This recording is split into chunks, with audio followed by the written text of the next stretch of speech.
How's it going, guys? It's going off grid, and we're just putting up this little solar rack.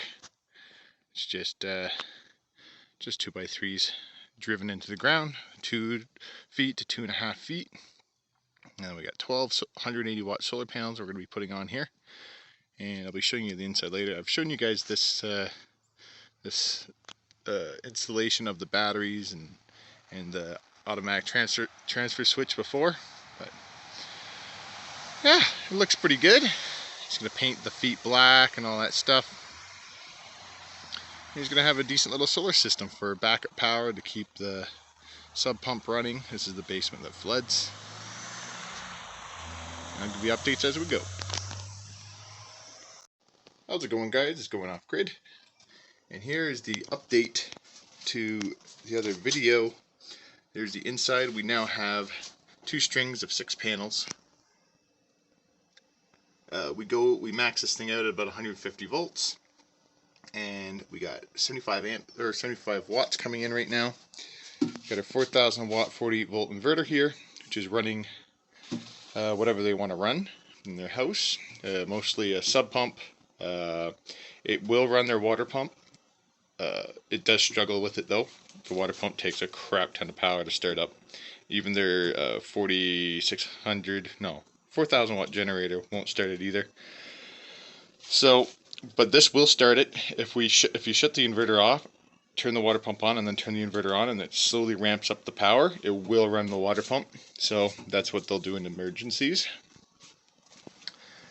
And just give you guys an update on what we did last time.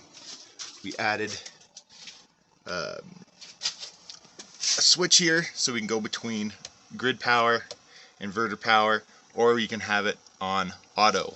It's a transfer switch. On auto, it'll recognize whichever side has power and go to that side. What else here?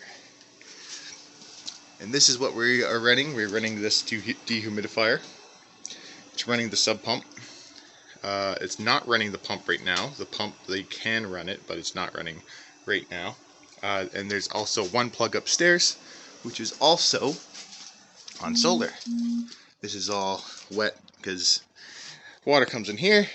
It's just a poorly designed house, unfortunately, but yeah, that's what this is here for, to keep it as dry as possible down here. And let's go take a look outside. And here we have the outside panels on the rack we just made. So it's just over 2,000 watts. They look pretty good. The back side, nothing special, just driven into the ground. Probably will only last between, I don't know, 4 and 6 years before it rots, maybe more. But they don't know how long they're going to be here, so you never know. Looks pretty good though. It's pretty straight. It's not bad. These are old panels that he got for $60 each. Pretty cheap. He's going to put lattice on the front, lattice on the side. That's going to look pretty good. We're just burying the ground wire right now. Got my house trailer here, right there, with I got 1,200 watts of solar on that roof. And yeah, thanks for watching, guys. Alright, so it's a little tiny bit brighter now. Let's see what kind of power I'm making.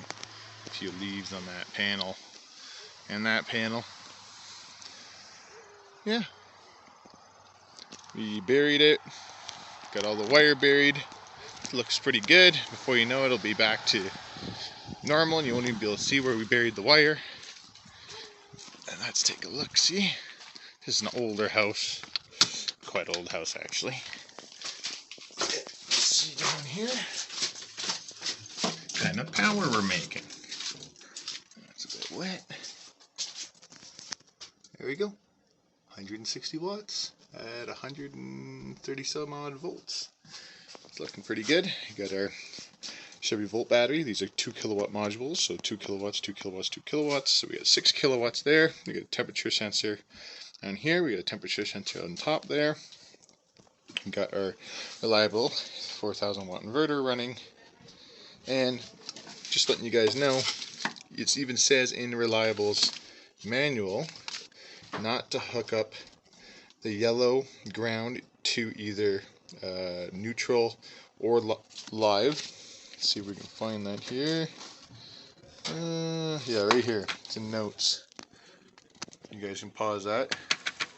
Do not do that, because sometimes some of them have a live ground, some of them do not. It just depends on what wattage you get, but this one does have a live ground, so do not hook that up. You will blow your inverter up.